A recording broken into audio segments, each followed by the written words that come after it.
中国奇葩食物地图。食物是我们每个人都离不开的东西，不同的国家有不同的食物，也有自己的食物文化。中国也是这样，不但有很多食物，而且每个地方的食物文化还不一样。这些食物文化中，奇葩食物是最特别的。奇葩食物和其他食物不同，喜欢这些食物的人很喜欢，不喜欢这些食物的人害怕它们。奇葩食物在很多地方都有，因为每个地方都有一些人喜欢它们，会找卖这些食物的地方。很难说这些奇葩食物是哪里的食物，这里只说几个最有名的。皮蛋，皮蛋是一种看起来黑黑的蛋，吃起来很特别。最早做皮蛋的人是江苏人，人们把蛋放在灰里，几个月以后蛋就会变黑。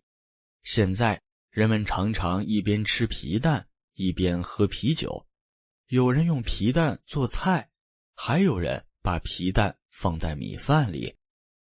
臭豆腐，臭豆腐听名字就知道是一种很臭的豆腐。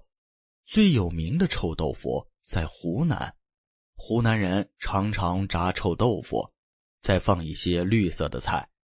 喜欢吃臭豆腐的人说，其实臭豆腐吃起来是不臭的。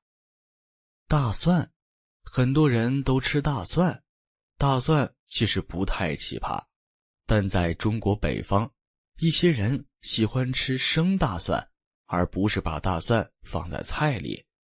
喜欢吃生大蒜的人觉得大蒜很香，特别是和肉还有面条一起吃的时候。鸡爪和其他奇葩食物不一样，很多中国人都喜欢吃鸡爪。其实在中国，鸡爪不是奇葩食物，是很常见的。大家喜欢在饭店里一边吃米饭一边吃鸡爪，也喜欢在家里一边看电视一边吃鸡爪。这些是最有名的中国奇葩食物，还有一些不那么有名的奇葩食物。如果想知道更多，可以上网看看。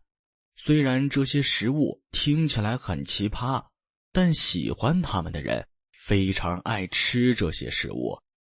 如果你来到中国，可以试试这些特别的食物，也许你会发现自己喜欢上了它们。